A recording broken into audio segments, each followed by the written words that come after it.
For those of you entering the workforce today, you would need to be preparing for a 70-year career. Not to work until you're 70, like our parents, but for 70 years, and to be working until you're closer to 100. I see a number of 30 and 40-year-olds here today. I'm 45. We have more working years ahead of us than we've even lived. And this is a really tough thing to get our heads around because we care about our careers, and the choices that we make today are going to influence that ultra-long trajectory. Now, this is what the office looked like 70 years ago. It's literally another century. Nobody can relate to this, right? I mean, for one thing, whose desk is that tidy? I joined the workforce in 1992, starting as a graduate trainee for an investment bank called JP Morgan. Email hadn't arrived. It was very exciting when it came along. And if you had a mobile phone, you had to have a separate bag to carry it around in.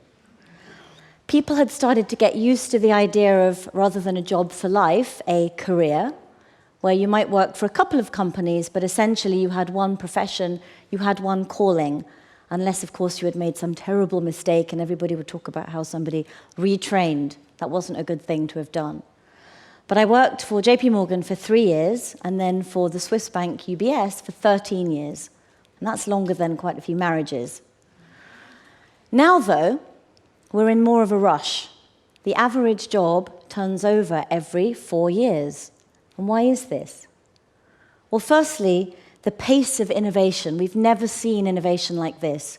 I set up the Innovation Committee for Aberdeen Asset Management, and I can tell you that to see ideas prototyped and becoming mainstream within months is a big wake-up call for companies.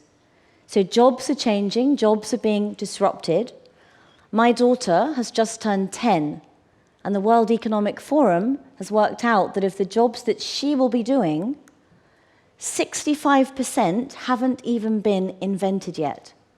So a big question is, what do we teach our kids? But because jobs are changing very, very quickly, there is going to be competition for your job, and you have to stay nimble. The other reason that we're in a bit of a rush is because workforces have become majority millennial. You know who you are, millennials. You want different things.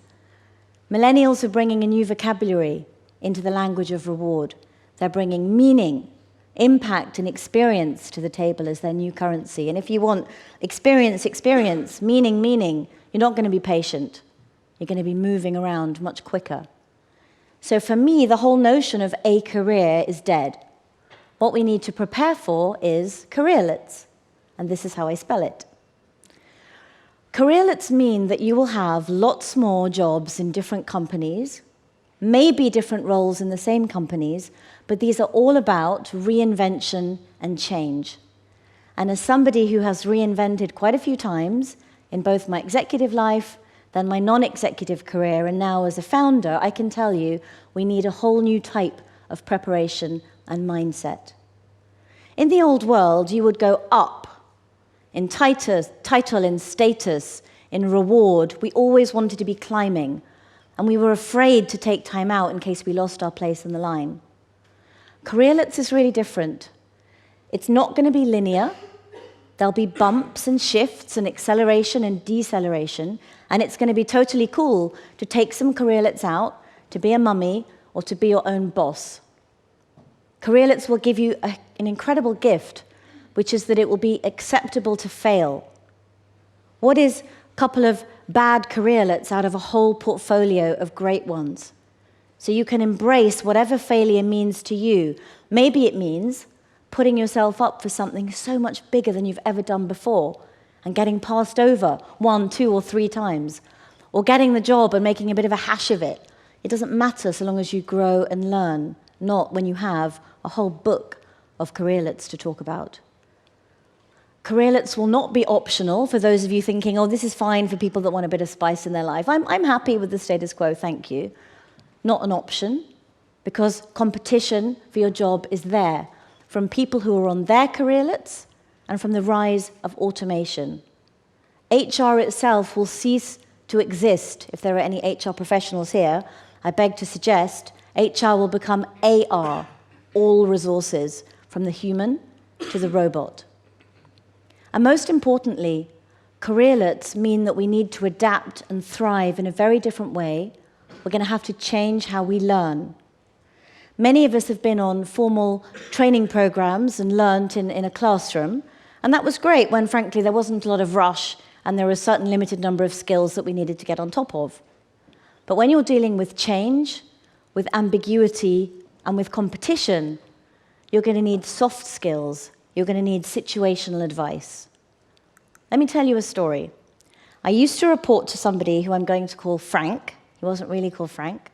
And he was based in the States, and I was based in London. And I went out to see him and see my clients about a week a month for a decade. And when I would book my meetings with Frank, I made sure I had half an hour in the diary.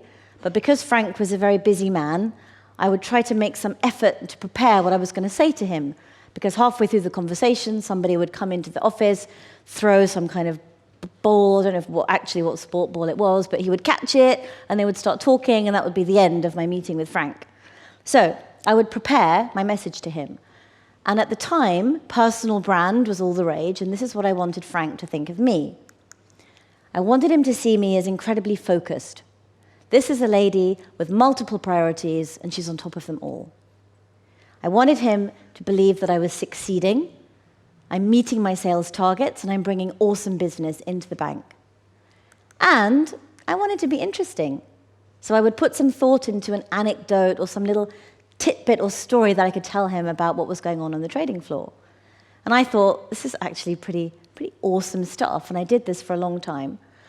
And quite a few years later, I met a mutual friend of ours who said, I was just with Frank, and we were talking about you, actually, and all those meetings that you guys used to have. And I said, really? Well, what did Frank say? Hoping that at least one of these adjectives would emerge. And this is what he said. Oh. And I said, what are you talking about? And he said, well, apparently you never made any small talk, and you never relaxed. So he wondered what you were really like. And I thought, damn, why didn't I know what question to ask? Why will bosses never tell you any of this stuff? Well, let me tell you, if you look different and sound different like I did, they never will. They are terrified of causing offense, making you cry, or being sued. So you can forget about them telling you any of this stuff. We need to find answers for ourselves. Now, how do we make decisions in the rest of our lives? Well, I'm completely useless at directions. So before Google Maps and sat-navs, I would carry around an A to Z, which some people may not know what that is, but it's a book full of maps. It was my lifesaver. And now I like to use Waze, which is about crowdsourced traffic updates. Brilliant. Okay? But think about how we do purchases. How do we make a purchase?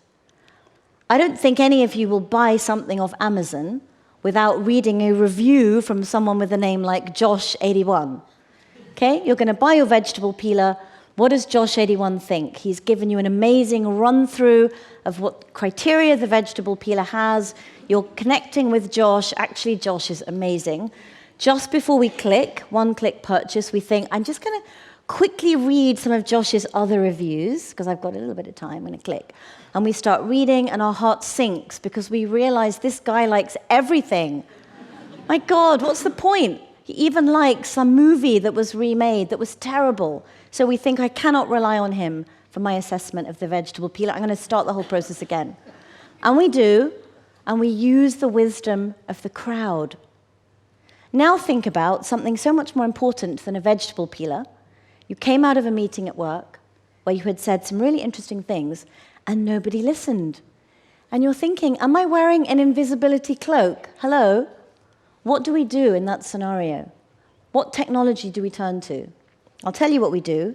We call our mum. And we call our mum, and we realize that it is 70% brilliant, and it's 30% irrelevant.